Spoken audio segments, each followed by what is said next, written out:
It's Cageside with John Morgan.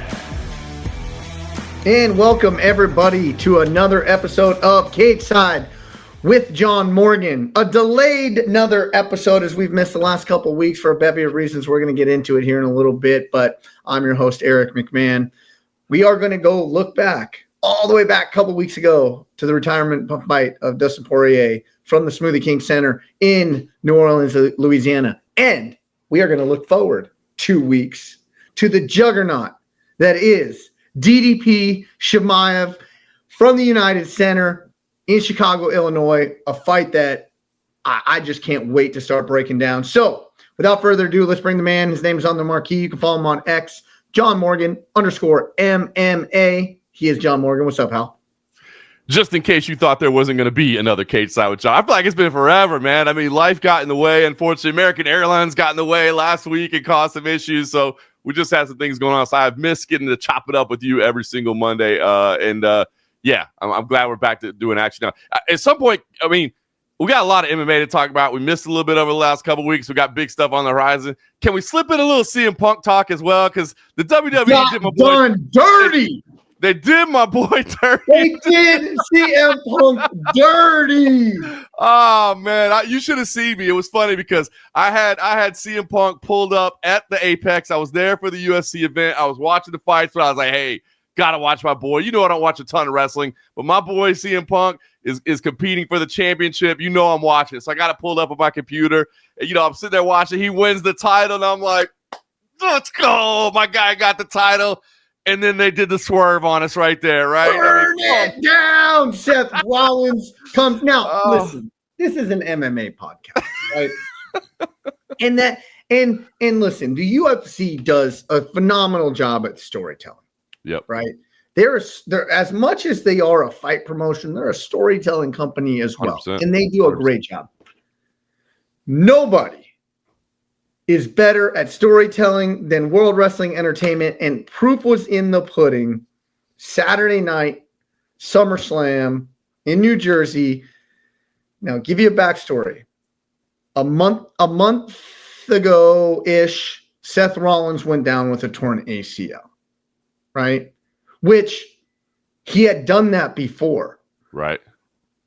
So much that WWE's like, get well soon, Seth Rollins. He's absent from TV. His wife, Becky Lynch, is posting, recovery updates.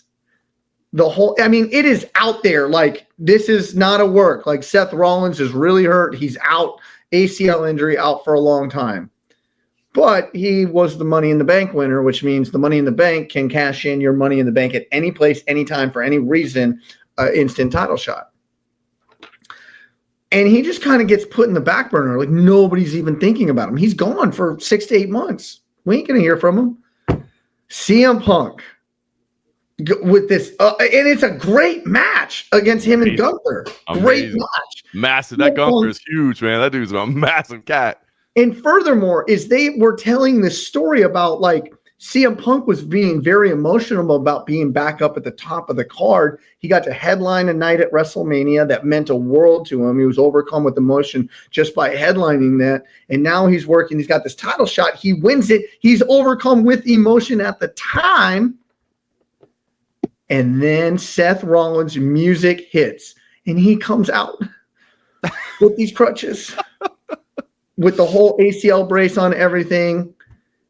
And then tosses the crutches, takes the brace off, runs down, does the curb stomp to CM Punk. I texted you right away, and I said, they did your boy dirty. They did. It was great theater, man. It was really great theater. We know that storyline will continue. I was heartbroken because I was so happy for my man Punk to be the champ, you know what I mean, to work himself back, and then it's taken away from him just like that. But it goes to say, like you said, man, I'm not a big WWE guy, man. I'm a big, mixed martial arts guy. And I grew up in a time when people didn't know if mixed martial arts was real. And I used to be very much, hey, we got to make sure there's no WWE influences in MMA because we got to get people to understand that this is real. We've crossed that bridge. I don't think there's anybody out there that doesn't understand that mixed martial arts and the UFC and all the organs are real fights. Now I think you almost got to lean back into it, right? And take all those things that you can from WWE and professional wrestling. I watched that Netflix documentary, man. I don't know if you got a chance to watch it yet, the WWE Unreal. I thought it was fantastic. I texted Punk after that. You know, they had a lot of scenes of him, and I told him how great I thought it was. But, you know, listening to Triple H and listening to the behind-the-scenes execs talk about, you know, how they do things and why they make decisions and what they do a phenomenal job of storytelling and of getting people interested. You know, that's one thing Triple H talked about. Like, we just got to get people to care, man. We got to get people to want to tune in, and that's it. And you need that in MMA as well. I mean, there's so much MMA out there. It's every week. You know, even for the hardcores, it's a lot to soak in. So if you can give people a reason to care, give people a reason to tune in, you know, the storylines outside of just the fight themselves, it's big. So, yeah, we're always going to be an MMA podcast, and I'm not going to watch a ton of WWE. When my boy Punk is in there, I'll definitely be watching, but great storytelling, man. I think there's so much that fighters as a whole, not just, you know, industry execs, but fighters themselves should be willing to lean. I mean, look at guys like Chael Sonnen, Daniel Cormier, who are some of the, you know, most out there, you know, names in the sport. They are huge professional wrestling fans. They understand the business. There's a lot to be taken from it. Conor McGregor became a billionaire because of it. Yeah, 100%. 100%. So, yeah, all right. Now we can get to the MMA. Well, hold on. We can't. Well, there's a crossover, too. Okay, because the beast incarnated, Brock Lesnar, returns last night. I got to tell this story, right? I did see that.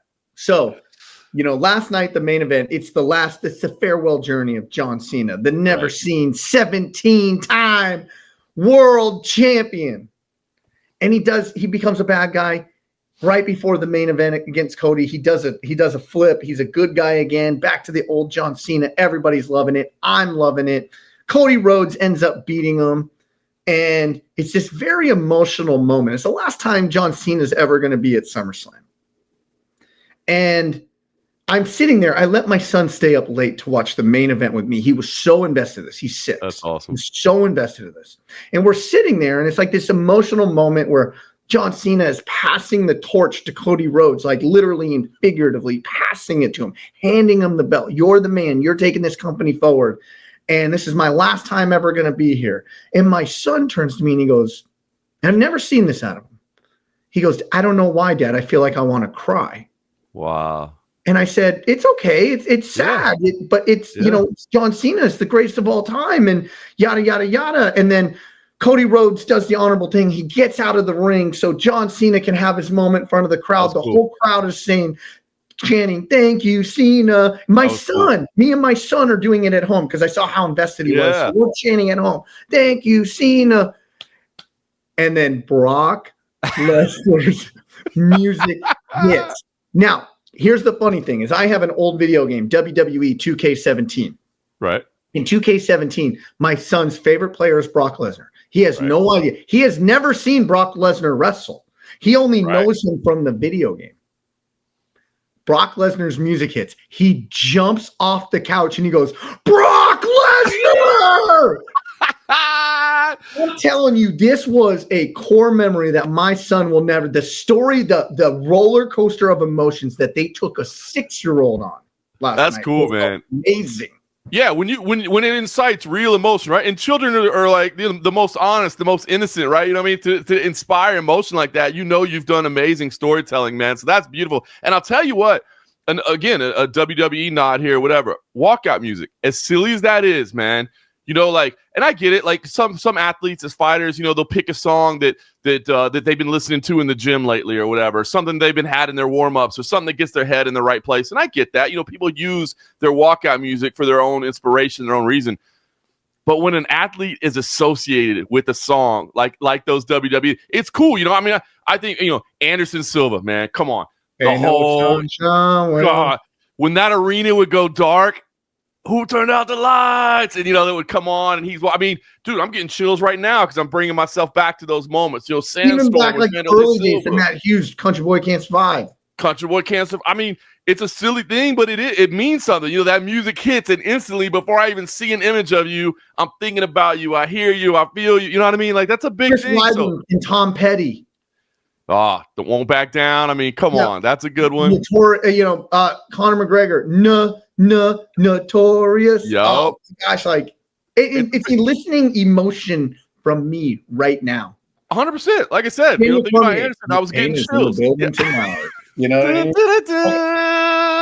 Yeah. That's it, man. I mean, Frankie Edgar, come on. I mean, all these, you know it. So that's something as athletes, man. It may seem like a silly thing. I know people use their walk-up music. Let's hear it.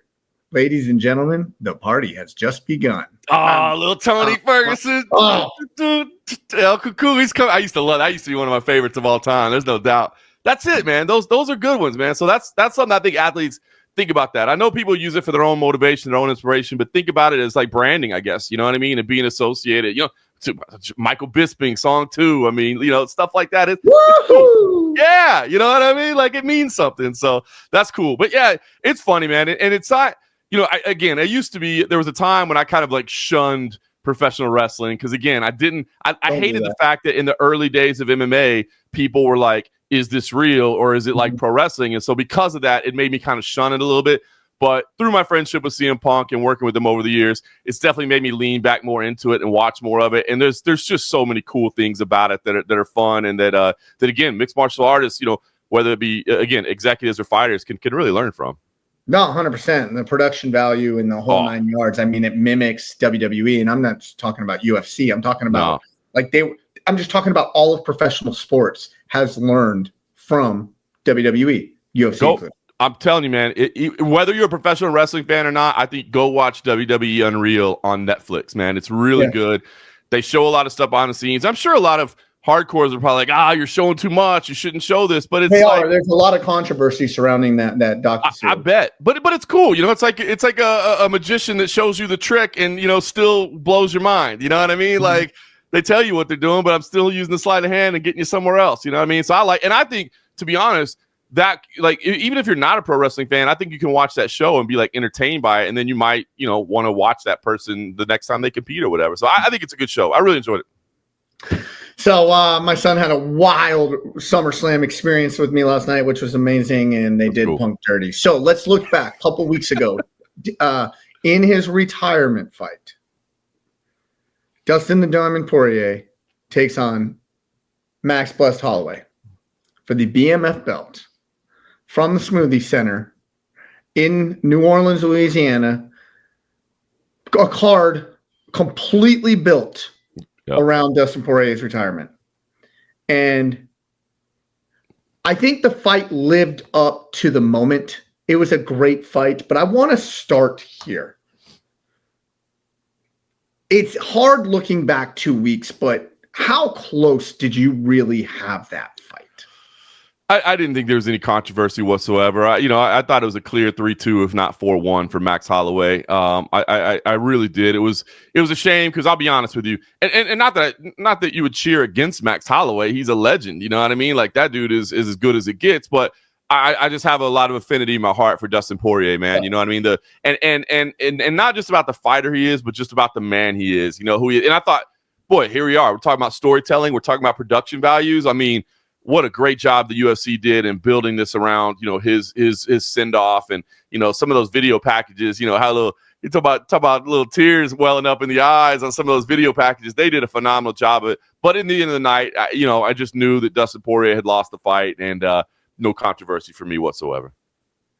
I think the judges, Dustin Poirier kept on saying, I thought it was 2-2 going into the fifth. And albeit every round was very competitive, every round was very competitive, maybe outside the first round. Yep. Every round was very competitive. I've rewatched it. I still have a hard time giving Dustin Poirier a round because a lot of people point to round number 2 where he almost finished Max Holloway, but completely negating the first 4 minutes and 30 seconds where he completely dominated Dustin Poirier and almost finished. So, yeah, they both almost finished each other, and I think sentimental value of what you saw last goes back to Dustin Poirier. And most people gave him that second round. I didn't. I gave Max Holloway every single round. Every round.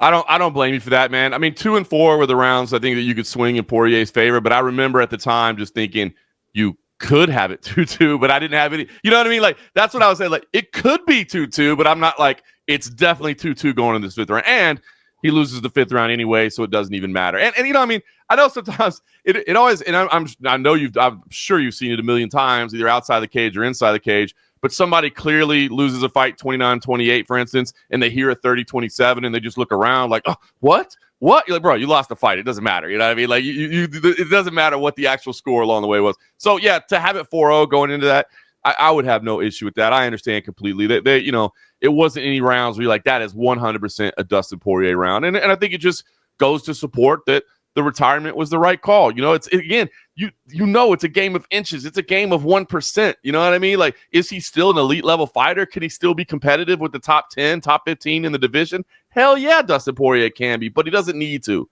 You know what I mean? He doesn't need to. He's built a legacy for himself. Made a lot of money. Made a lot of money. He set himself up financially. He's universally respected. And I mean, he is one of the figures that I can say universally. You find somebody that has a bad word to say about Dustin Poirier, and that person is probably a jackass. You know what I mean? Like, everybody respects it. Again, not just the fighter, the human being, the man, the father, the husband, all those things that he is. So, you know, it was just on his night. And I will say this, as beautiful as like the send off was, you do wonder. I mean, I thought it was amazing that he did take that time to soak in the moment and to enjoy, to live it, to experience it. Because there's so many things, you know, it goes by and you realize you didn't soak it in, you didn't experience it. He did, but boy, that's an awfully hard ask to sit there and soak in all this and feel the love and then instantly turn into killer mode. You know what I mean? Not that he can't do it, but that is a very, very difficult ask, and that did kind of sit with me as the fight started. But, you know, Max Holloway was the better man on the night. And gosh, you know, it's again, boy, look at these comparisons between WWE and MMA, right? But didn't Max Holloway do the exact same thing, right? Where he's like, hey, I know it's my time on the mic. I got nothing to say. Here's what I want next. But now this is all about Dustin Poirier. Let's turn it over to him, which was classy as hell. You'd expect nothing less from Max Holloway. But let me give the ring to John Cena, right? Let me give the mic to Dustin Poirier and let him have his moment. That was classy as well. So it was a great night, man. It was a really, really great night. It didn't have the fairy tale ending for Dustin Poirier, but the sport rarely does. Rarely does. Out of all my friends, like, I was the only one betting, or I didn't bet, but it was the only one picking Max Holloway, because we said on this podcast, I said, if he fights him the way he fought Justin Gaethje is with that healthy dose of fear coming back. So I'm always going to stay at range, and I'm really going to be pinpoint. I'm like, I don't see how Max loses that fight. But if he fights him in a phone booth, I don't see how Max wins the fight. And he fought him at range, and he picked him apart, and he hit him. And he just looks so spectacular. And this is what I kind of go back to is Max Holloway at 155, in my opinion, outside of Arman Tsarukyan, deserves a shot back into Poirier at 155. Max Holloway has now, in back-to-back 155-pound fights, lightweight division, has beaten Justin Gaethje and Dustin Poirier. How? Like, he has to get a shot in his next fight, right? I would think so. Now, it might be too soon coming off the Ilia Poirier knockout, but that was at 45. Yep. Max at 55. I just listed off what he has done at 55. Now he went back to 45 for the Ilia Poirier fight, and we both said that was probably a mistake going down to 45. 100%. 100%. 55 is spectacular. Yeah, he looks spectacular. He really has. And there are, I mean, look, and you said it. I mean, luckily you did say, of course, except for Arman Tsarukyan. Arman Tsarukyan's there. I mean, that's certainly a deserved opportunity for Arman at this moment. But, I mean, you hear Ilia having zero desire for that fight whatsoever for whatever reason. You know, whether it be, you know, some people say it's because he stylistically doesn't want that fight, you know, but if you're an Arman fan, it's games and shit.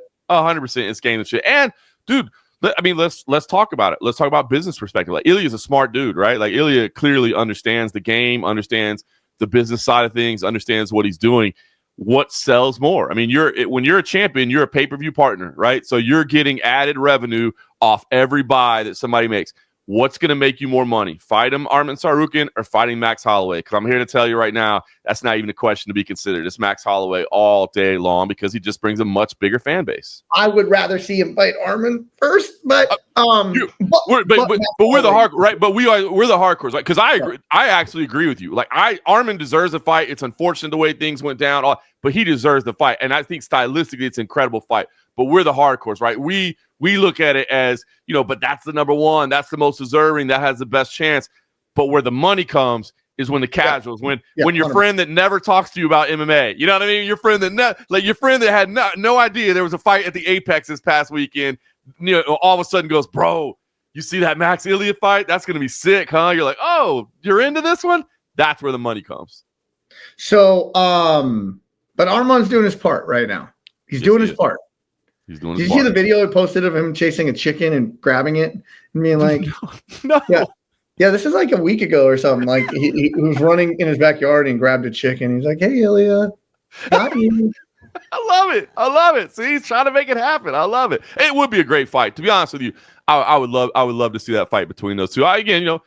Maybe Ilya ends up going up to 170 after Islam. I mean, who knows? There's all kinds of stuff that can happen. But boy, Ilya is in the center of every conversation right now, isn't he? Gosh, the guy is a mafia don. I said it here first. I said it here first. The aura that man has now combined with the skill that he has. What was it? 2 years ago, I said he walked by me in the Apex, and I was like, who the F is this mafia guy? Yeah, he just has that aura and that charisma to him. If you've been listening to this show, you know that Eric was early on that bandwagon saying that's the dude right there. And his star power, man, it is off the charts right now, man. It's super cool to see. That guy is ascended, that's for sure. Yeah. So all right. Last question about a couple weeks ago. Is Dustin Poirier a Hall of Famer? Ooh. Man, that's a tough one, right? Because he was never the undisputed champion of the world, and that's a benchmark that I think we kind of 0 for 3. Yeah, but to me, I'll be honest with you. To me, I think he is a Hall of Famer. I do think he is a Hall of Famer. I'll be honest though. I think my barrier to entry is probably a little bit lower than a lot of people. For instance, I did not have an issue with Cowboy Cerrone joining the Hall of Fame. Obviously, a personal favorite of mine over the years. I believe Jim Miller. If that's the barrier of entry, then he's 100% a Hall of Famer. Yeah, and I believe Jim Miller is a Hall of Famer when he hangs it up. I believe longevity in the sport and years and years of being at the highest level stand for something. You know what I mean? And I think what you meant to the sport too. That's it. It can't. To me, it's not just about championships. I mean, obviously, there's a very, very small percentage of athletes that will be champions. And, I understand those are the ones we hold in the highest reverence. But when you can have that type of longevity at the top of the sport, and exactly what you said, when you meant something to the sport, I think that stands for something as well. So for me, I believe Dustin Poirier is a UFC Hall of Famer. If you argue against it, I get it. I understood the arguments against Cowboy. I understand the arguments against Jim Miller. I get it. But in my personal opinion, that stuff stands for something. So I would absolutely put Dustin Poirier in the Hall of Fame. How about you?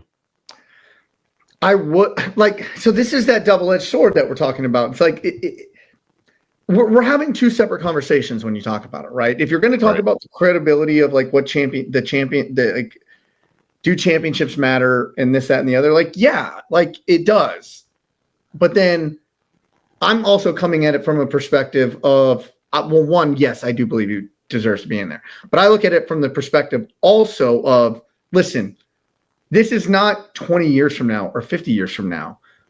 This is a guy who brought us not from the dark ages of MMA, but from the infancy of popularity of MMA to global stardom of MMA. And he was a constant figure of the trajectory up. And his name was always in the picture while that rise of the sport went from your hardcores only to now your casualties, your casuals, and ESPN, and all these things. And a lot of that has to do with fighters such as Donald Cowboy Cerrone. Yep. Such as a Justin Gaethje, such as Dustin Poirier. So yes, like I do for that reason. Now, if in some way, shape, or form, this was 50 years from now, I'd probably be like, maybe not, right? Because then that higher profile has already been, it's already been at the elite level. It's like, are we going to say that a guy in an NFL running back who's been a really, really, really good running back that played on, that had some really good seasons, but only made one Pro Bowl with no Super Bowl titles? Is he a Hall of Famer? Probably not. But we can't compare it to that because the sport is so new, and he took us from who the F are these crazy nutbags doing this and all these crazy barbarians just wanting to watch blood sport to where we are now. And he was the constant figure in that, like I said, with a Jim Miller, with a Cowboy Cerrone, with a Justin Gaethje. If he never wins the title, I still think he gets in for those exact same reasons. Yeah, I agree. That's a sharp observation about, if you were reviewing it like 20 years from now, would people have that same feeling? But it's almost like you had to be there. You had to be there in the moment. You had to understand in the moment what he meant to the sport, what he meant to the community, what he meant to everybody around, what he meant in the locker room, right? You know what I mean? Those guys, those are the guys, Dustin Poirier is one of those guys that like everybody else on the roster wants to go take a picture with. You know what I mean? Mm-hmm. Jose Aldo, everybody's, oh shit, that's Jose Aldo. You know what I mean? Like, that's not everybody. Even in a room full of alpha males and females, all trying to act cool and act like they're the baddest dude in there because that's what they do for a living, they still get like turned into fanboys when they see a person like that. That's who Dustin Poirier is, and to me, that's a Hall of Famer. And you stated it right. I mean, this dude started his career in the WEC. You know what I mean? Like us hardcores will certainly remember the WEC and the legend of that organization. And then his fourth UFC fight is against Max Holloway. His fifth UFC fight is against the Korean Zombie, Chan Sung Jung. So, I mean, he ends up having the trilogy with Conor McGregor, of course, which is a part of history. Pettis, Gaethje, Alvarez. I mean, Habib. I mean, the guy fought everybody and carried himself in a classy way the entire time. So if you argue against it, I get it. Some people say, you got to keep the standard super high. It's got to be a champion with this many defenses. And maybe that's true. But to me, man, for what he meant to the sport, what he meant for everybody around him, I think he's in the Hall of Fame. And he helped build it to the popularity of like where the company's a multi-billion-dollar valuation. Yep. The sport is featured on ESPN prime time. I mean, and he is one of the building blocks to that. So yes, I do. Let's move forward. All right. We're 2 weeks away, August 16th. United Center, Chicago, Illinois. Khamzat Chimaev, Dricus Du Plessis for the middleweight championship of the world. This fight, I truly believe, is going to be a spectacular fight. Do you by any chance have odds? Can you look up odds really quick? I will, because I haven't seen them. As funny as you were saying that, I was actually wondering exactly what they are, because I am fired about this fight as well. It's funny. It's a good pay-per-view. I mean, you look at the card, and it's a good pay-per-view. There's other fights on the card? But that's where I'm going with it. You know what I mean? Like, there's good fights in there, but when you talk to me about what's happening on August 16th in Chicago, I am not talking to you about UFC 319. I am not talking to you about the card as a whole. I'm talking to you about Dricus Du Plessis versus Khamzat Chimaev, because that fight, I think, is captivating everybody's attention. And to answer your question, Khamzat Chimaev is the minus 200 favorite in this matchup. That's purely fan support. That's purely fan support. I agree. That's purely fan support. Now, hold on. What if I told you that the UFC and the Illinois Athletic Commission had decided that this was going to be a 5-minute title fight? They were only fighting one round. They were fighting 5 minutes. But they're not. If you tell me it's a 5-minute title fight, Khamzat is like a minus 1,000. 200? But I'm surprised to see, because to me, and again, we'll talk about it next week, of course, but this is not like here's a thought that nobody's ever had before that I'm going to share with you. If Khamzat gets through that first round, it starts to get a little bit dicey for rounds 2 through 5 against Dricus Du Plessis. We know Khamzat might be the best damn one-round fighter in the world of all time. Like, of the world. I'm telling you, that dude is a menace. And, you know, not that I've got a ton of inside information, but I will say Pat Downey was supposed to be headlining UFC BJJ a week ago. One of the reasons I got stuck and we missed last week's show because of the weather delays I had coming home. But he had to withdraw from the matchup because he got injured in the camp. And I had a chance to talk to him beforehand. And he was like, man, Khamzat is on another level right now. The level of professionalism, so, you know, maybe he's pushed his cardio past a 1-round machine. If that's the case, he gets to be a long night. Chimaev? Yeah, he got brought in. He was like, he's like, man, this has shown me. He got brought in as one of the few out there. I don't think Khamzat could get his entire team into the United States, to be honest with you. And so he needed to bring in some people to train around him. And Pat Downey was one of those bodies. And he even said, he's like, man, I wish it was cool to talk about what happens in the training room. He's like, I wish it was cool to post footage of what happens. He's like, because this is the baddest dude I've ever grappled in my entire life. This is a former national champion. You know, this is a dude that's been at the highest levels of grappling and continues to be at the highest levels of grappling. And he's like, I have never gone with a dude like this. It's unbelievable. And again, just the level of professionalism, everything around him. So I'm excited. But Dricus is that dude. And you and I, and again, you know, you talk about early adopters to Ilia Topuria. I think you and I were early adopters to Dricus Du Plessis as well, saying, hey, listen, I know that you look at it and from the outside, it may not be the most aesthetically pleasing, or, you know, it's not Anderson Silva, it's not Michael Venom Page, Israel Adesanya in what he does, but my God, is it effective and is he good? And you can't argue with the results. So, dude, I am so fired up for this fight. So I really, truly, and I'll make an attempt to break this fight down next week. Yep. But initially speaking, I find this an extremely difficult fight to break down. Now, most people are going to say, well, if he gets him down to the ground, it's all Chimaev's world. And yes, I would largely agree with you. Right.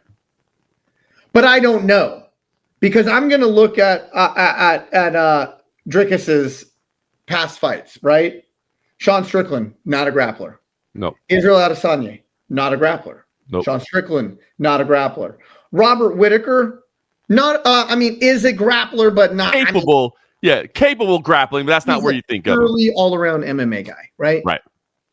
Derek Brunson. Same thing. A well-rounded guy, but not a grappling specialist. Darren Till, not a grappler. High level. Brad Tavares, all-around good guy. Yeah, clinch work, a lot of clinch work, you know. Right. Trevor Giles. And then Marcus Perez. Those are his UFC fights. Yeah. There's nobody in the... there's not a lot of I was going to say there's not a lot of fighters that resemble Khamzat Chimaev. You know, he's kind of a one of one in a lot of ways, but there's nobody in that list that is even a halfway representative of Khamzat Chimaev. Like, there's not.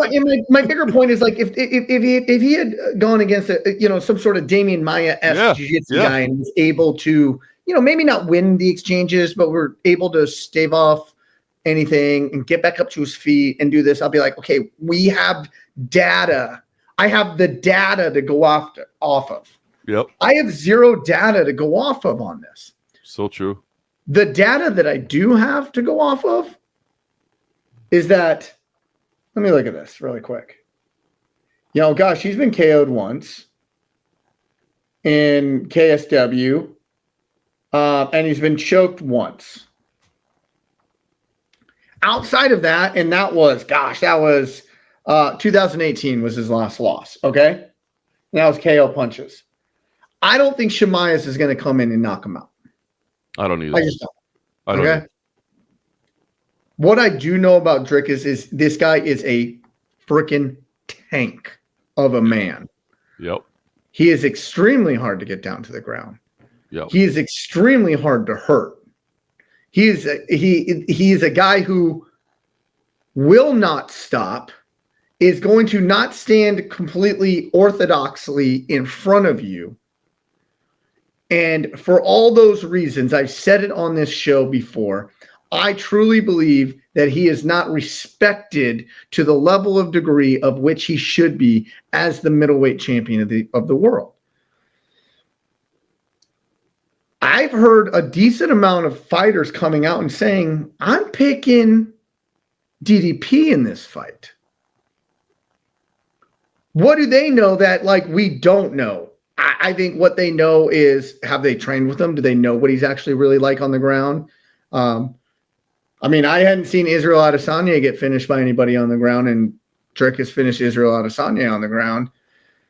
I think it's a long way of saying I think he is the highest level capable everywhere, and we know he's not going to stop. Yeah. We can't say the same for Chimaev, but we know what he can do on the ground, and what he can do on the ground is probably then better than anybody in the world there currently. That's it. That's what makes this so intriguing, man. That's what makes this so intriguing. And you're right. I have seen a lot of fighters kind of, lining up to support DDP. And I think it's because, they just realize, they're taking reputation, they're taking marketing, they're taking, all the storylines and stuff out of it. And they're just looking at X's and O's, right? They're just looking at the skill sets and they're saying, look, man, Khamzat is, nobody doesn't believe that Khamzat is capable of winning this fight. There's nobody in there saying, I don't think Khamzat is that good. I think he's overblown. No. They're just saying that they think DDP can weather that storm. That, at least I believe. I think that's what everybody believes. Is just a storm is coming.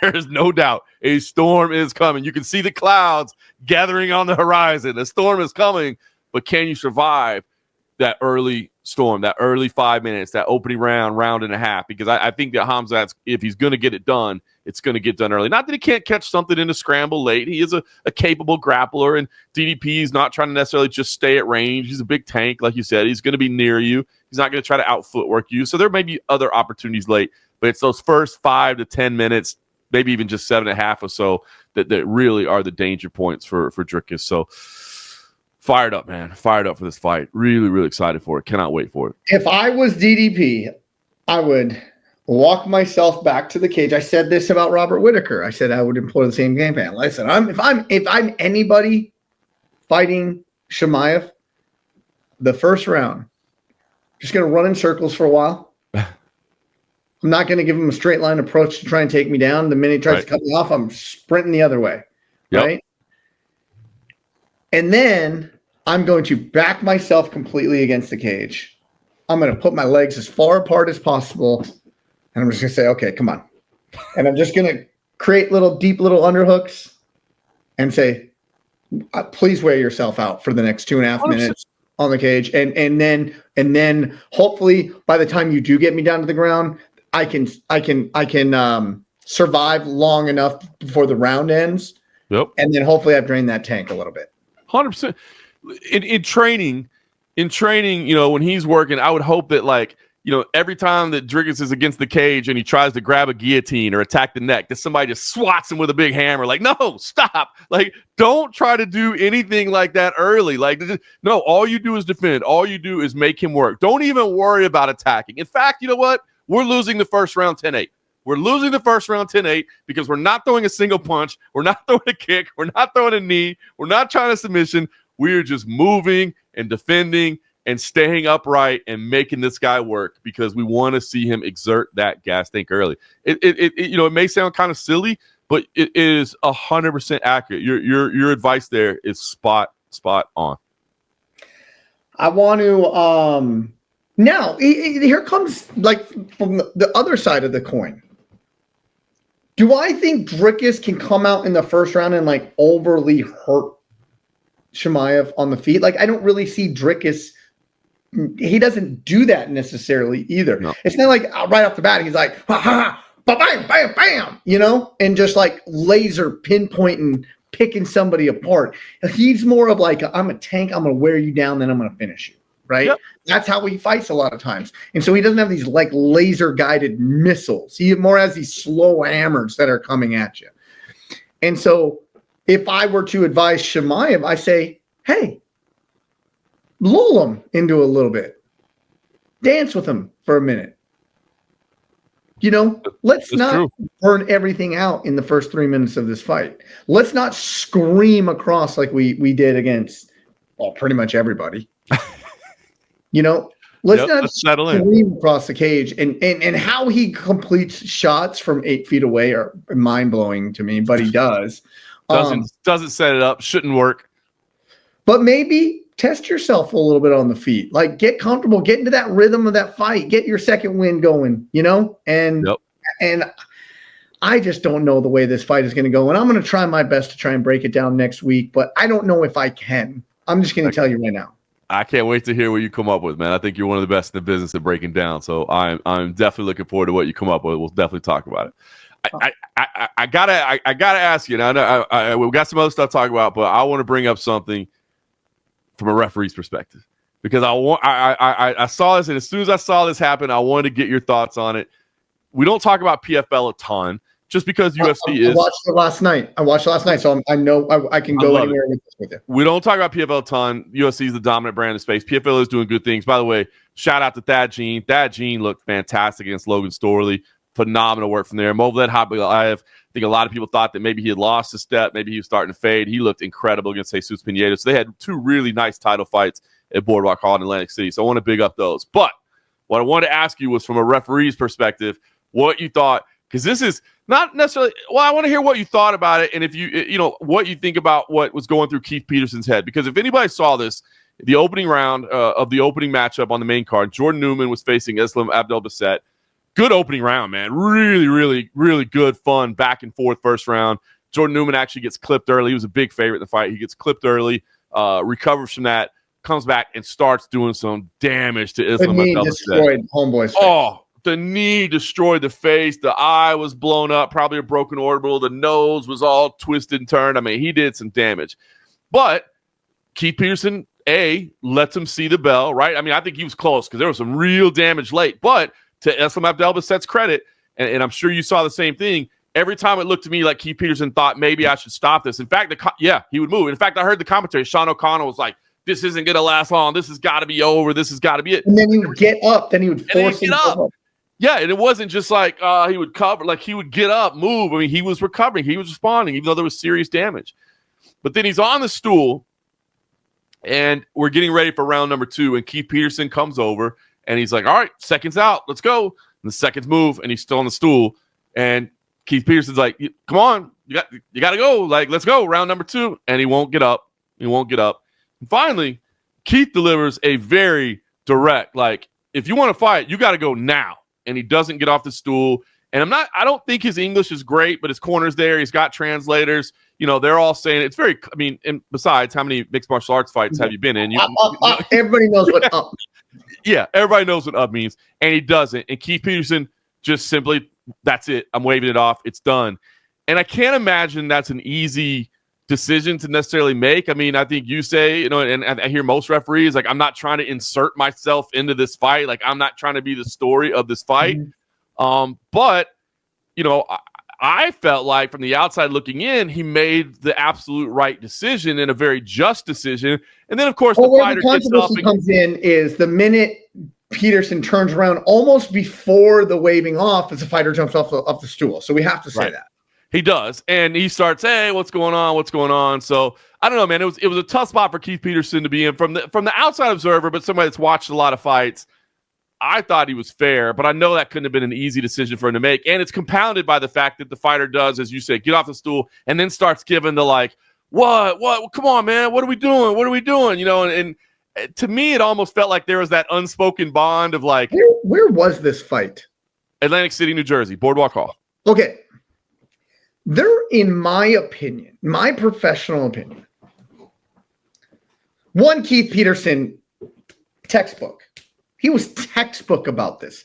There is no heat on Keith Peterson. If there's any heat on Keith Peterson, is he should have stopped it with about 15 seconds left, in my opinion.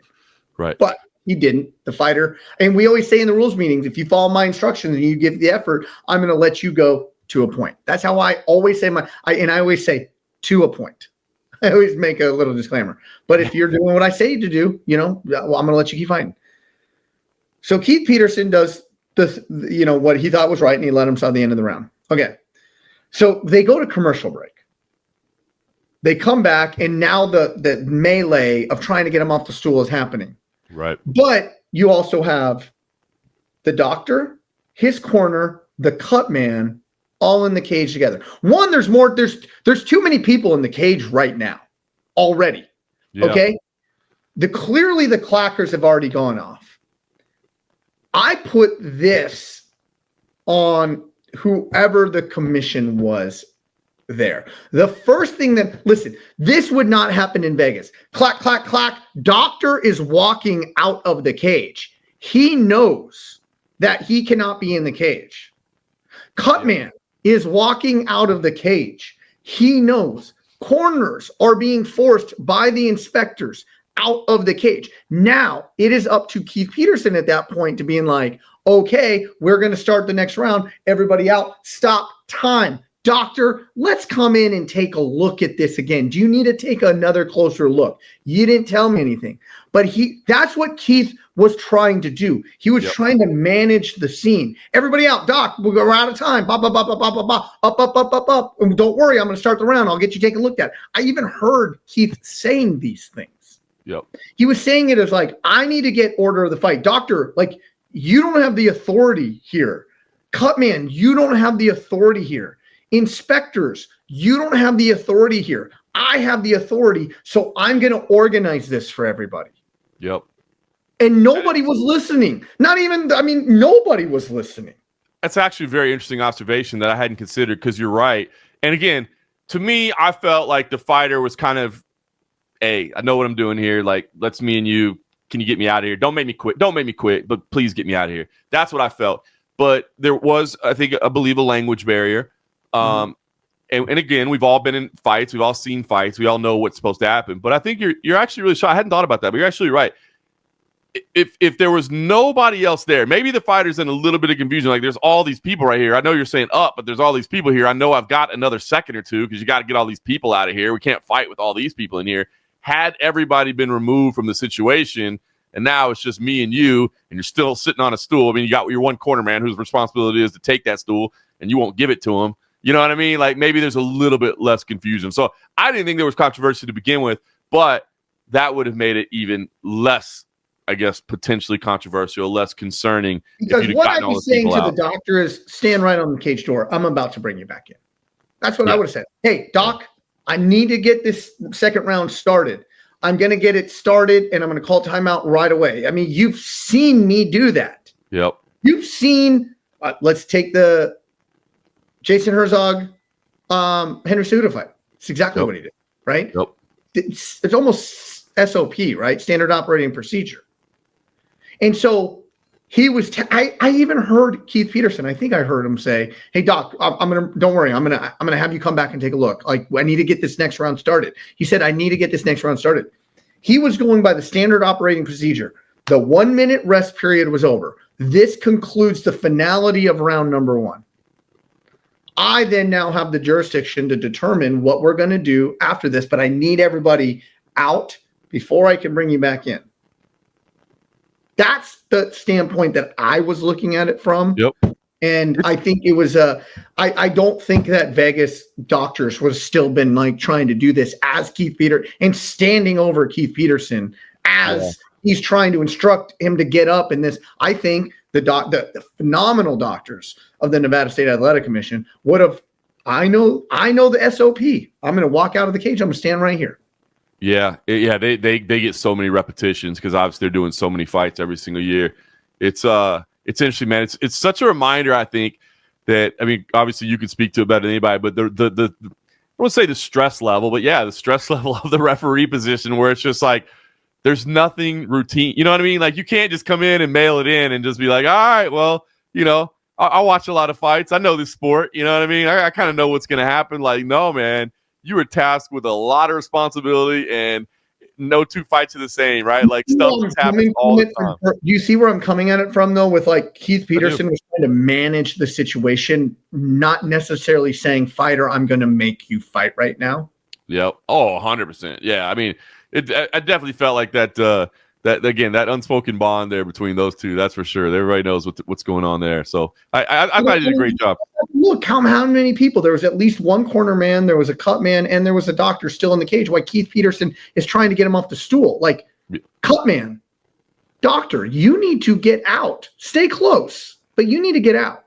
No, I hadn't thought about it. It's funny because I'm replaying it in my head. I mean, I hadn't thought about it until you said that, but you're absolutely right. I think it's a great observation, man. I think that's how it maybe could have been handled. Ultimately, I don't think it mattered. I think the right decision was made. The fight was not going to get either way. The fight was not continuing. No disrespect, but there was a lot of damage there. That wasn't happening. But you're right. I mean, again, so right decision was made. No issues. But it's always about learning, right? It's about observing and okay, how could we have maybe done this a little bit better? Even if we did it right, how could we have done it a little bit better? And I think that would have been a little bit better. I think that would have been a little bit cleaner, Well, and let's review the rules of the rules of MMA. Yep. Who is the sole arbiter of the contest? That would be the referee, sir. Is the doctor the sole arbiter? Absolutely not. Cut man? Nope. Corner man? Fighter? No. It's the referee. The referee says, get up. We need to start this second round. Don't worry. I'm going to manage this situation properly. And I don't even put it on the fighter for not standing up. Like, why would you stand up when there's 7 people freaking standing all over you? Yeah, that's what I'm saying. Like, I'm going to give him the benefit of the doubt. Do I think that maybe he was sitting down just because he's like, dude, I'm not going back out there. Please wave this thing off and get me out of there. He didn't want to fight. I mean, respect to him, but like, who wants to go out there with a broken orbital and a broken nose? So do I think he was sitting on the stool and just feigning that he didn't know what was going on so that it would be stopped? I do. But we want to eliminate any possibility that wasn't the case. And if there's 7 people in front of me, I'm going to sit here as long as I can. You know what I mean? Because I know we're not starting to fight until those 7 people are out of the cage. So get them out of there first, and then maybe I'll stand up. But for now, I'm sitting down. So there is something to that. Well, and Keith Peterson never had the opportunity to like do the walk and chat with the doctor as he's going to the cage door. What do you think, Doc? You probably you'd probably stop it, and then you do the referee, you do the song and dance, you go over and talk to him like, okay, we have to stop this. You know what I mean? 100%. That's like it was just too chaotic. And Keith Peterson says, I'm done with this. I'm done with it now. Boom. Spot on. Yeah, it's like that used to be the mark of a veteran referee before we had the 5 minutes for the eye poke. It was the veteran referee that could be like, let's bring in the doctor and hey, just go over there to a neutral corner and let me talk to the doctor. You know what I mean? Like I am buying as much time as humanly possible because you don't actually get 5 minutes, but I know you're just trying to wipe that eye out and see again. So I'm going to give you as much time as possible. Now, of course, you don't have to do that any longer with the change in rules. But yeah, it's that veteran thing of like, hey, let me control this and slow things down. And I know where I can buy time for the fighter. Or I know where I can buy opportunities to kind of calm this thing down a little bit. That's veterans of the game right there. And Keith's definitely one of those. Oh, yeah. And Keith is just awesome, too. Have you ever sat and talked to Keith Peterson? 100%. He's the like, best. What's up, man? The grovelly voice is unbelievable. Like when you hear him bark out commands, like that's not some fake voice he's doing just for the cameras or whatever. Like that's just how he talks. He's a cool cat, man. Super nice. He's gotten himself into great shape too. Yeah, he really has, man. He really has. Keith Peterson is a stud, man. A great. I know he coaches his kids wrestling. He's been doing a lot of wrestling and stuff. So yep. Big time. Great stuff, man. Hey, quick shout out. I didn't want to great UFC event this past weekend, man. If you didn't get a chance to see the UFC this past weekend, it was the Apex event. Sometimes those Apex events go under the radar a little bit.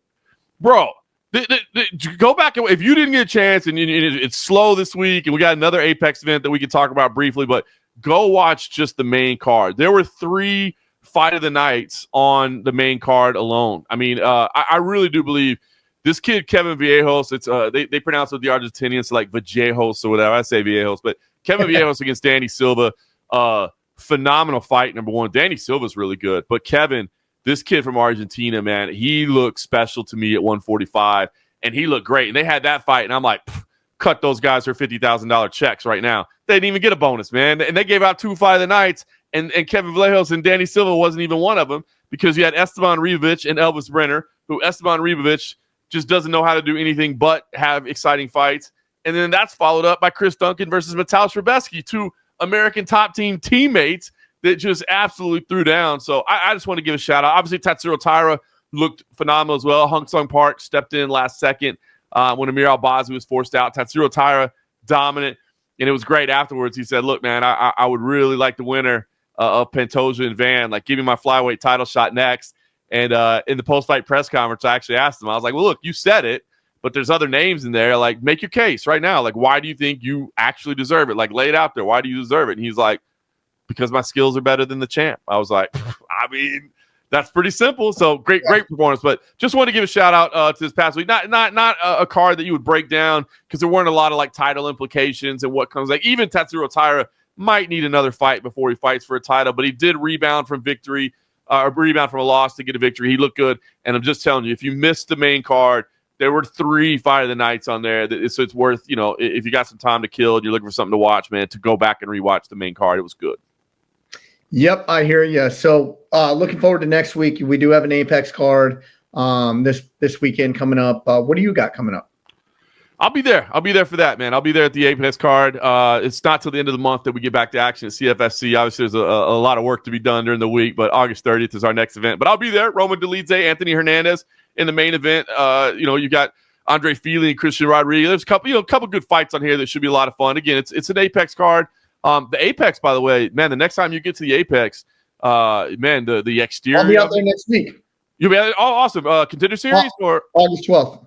August 12th. Okay, great, man. Awesome. Looking forward to it. I'll see you there. Yeah, dude, the interior is still being redone, so they're still finishing up. But the exterior of the remodel, I mean, you've seen the construction. It's basically done at this point. The front door, there's a new entrance for, like, the public instead of everybody going through that place right to the front desk. The media still enters there. Staff still enters there. But there's a big, like, nice new entrance. There's a box office, actually. So when people are picking up tickets, there's some shaded area because that's usually in the sun when people are standing outside waiting for the doors open. But the exterior of it's all completely remodeled, and they're still working on the interior. I think you'll be impressed with what you see, man. The idea is to expand the seating. You know what I mean? We talked about it. I know some people complain about the Apex. If you go to a show in there, you won't complain about it. You'll really you will not. It's actually one of the funnest places to ref at. It's the best. But the idea, my understanding, is that they're going to basically like triple the seating that's in there right now.